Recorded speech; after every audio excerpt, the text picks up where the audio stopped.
Imam Bukhari teng kitab Kitabul Ilmi niku ngikayaken dawuh Mu'ad niku sahabate Kanjeng Nabi sing ahli Quran.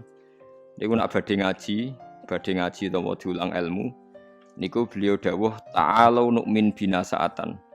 Ayo merene bareng-bareng iman nggih. Ayo merene bareng-bareng napa? Iman. Karena logika iman itu harus dibangun oleh ulama-ulama sing ahli. Keahliane ulama niku sing kathah nggih riwayat saking Kanjeng Nabi Muhammad sallallahu alaihi wasallam. Kemudian sebagian dibentuk utawi dikuatakan kalian al-asbah wan nadzair nggih. Pola-pola hukume Rasulullah sing dikiasno oleh para ulama. Ini kula tak nerangno tauhid ngene. Niki kan dawuh pangeran andekan selain Allah itu ada Tuhan, tentu ada kompetisi antar Tuhan. Dan saling nopo mengalahkan. Jadi misalnya sitoke kepengin gawe langit, sitoke kepengin ora. Berarti ketika langit nyatane ono menang sapa? Mboten sampean kula bedhei. Misalnya ada dua Tuhan, yang satu ingin menciptakan bumi, yang satu ndak. Ketika bumi itu ada, berarti menang siapa? Menang yang menciptakan. Yo ora yo keliru. Tak warai ilmu kalam. Misalnya begini. Ada dua Tuhan, nggih, ada dua Tuhan. Sama-sama Tuhan misalnya. Kalau sama-sama itu bahasa Arabnya apa? Mislun. Nggih. Rungokno nggih. Kalau sama-sama ada bahasa Arabnya apa? Mislun. Sama-sama Tuhan. Nggih, bahasa Indonesiane sama-sama Tuhan. Terus Tuhan A ingin menciptakan bumi. Tuhan B ingin tidak ingin terjadi ada bumi. Lalu itu kira-kira yang jadi itu ada bumi apa tidak ada bumi? Tidak ada kira-kira. Udah sama beda kok. Tuhan A bilang kuni bumi kamu harus ada. Terus bilang B kamu jangan ada. Milih menang yang ada apa yang tidak ada? Loh kok bingung itu tidak ada. Tidak ada nanti sampean memenangkan Tuhan. Yang bilang apa? Tidak ada. Nah itu kalau dalam logika ilmu kalam, ilmu sing bulet tuh, sing diwajib nang pondok-pondok kitab, jenenge ilmu napa? Kalam. Itu kalau cara ilmu kalam pengandian ini salah. Kalau dia itu sama-sama Tuhan, harus sama-sama bisa. Kalau sekali yang satu tidak bisa, ya sama-sama tidak bisa. Dia tidak bisa mengandikan yang satu menang. Ini kalau teori ilmu kalam. Sama-sama Tuhan, sama-sama hebat. Terus pengandiannya yang satu menciptakan bumi sukses, yang satu tidak sukses.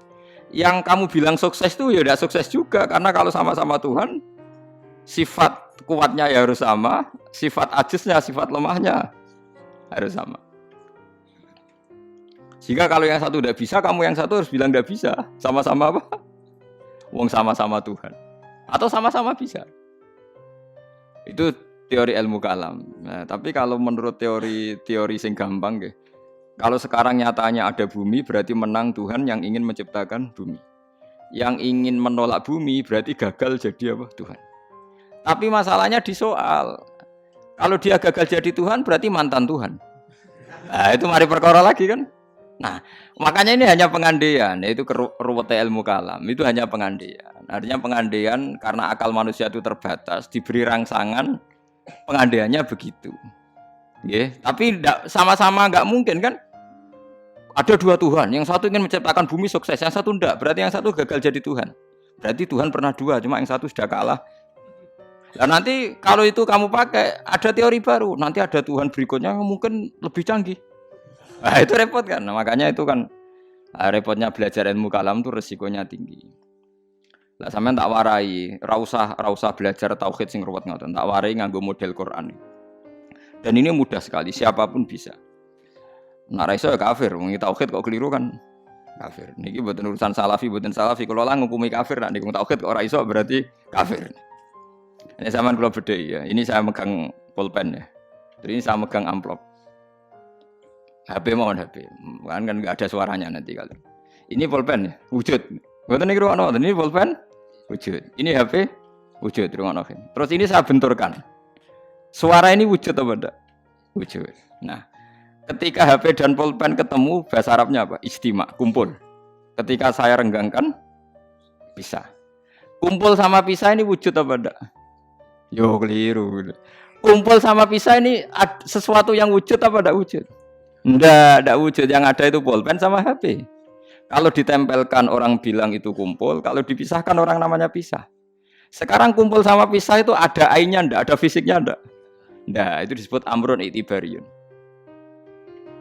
Seperti saya ini punya bapak, namanya Kiai Nur Salim. Kiai Nur Salim punya bapak, namanya Mbah Nur Sam misalnya. Itu juga ndak wujud. Bapak saya dulu dikatakan dia bapak karena ada anaknya saya. Berarti diarani bapak itu gantung ngenteni anak. Jadi zaman belum punya anak, dia itu belum bisa dikatakan bapak beliau. Bareng dua anak iso diarani bapak. Bareng dua putu iso diarani mbah. Lah saiki bunuah sifat kebapakan, sifat keanaan wujud apa ndak? Ya ndak wujud. Yang hakikate wujud itu Kiai Nur Salim. Sekarang saya Bahak wujud. Tapi keanaan kebapakan ini saling menunggu. Nak sido duwe anak diarani bapak, nak sido duwe putu diarani mbah. Lah mulane nak Nabi Isa iku pangeran, berarti dunia iku pernah lama ndak punya Tuhan karena Tuhannya lahir apa? Kemudian. Lah yo pas langit bumi ana iku Nabi Isa ning ndi? Pangerane ning ndi?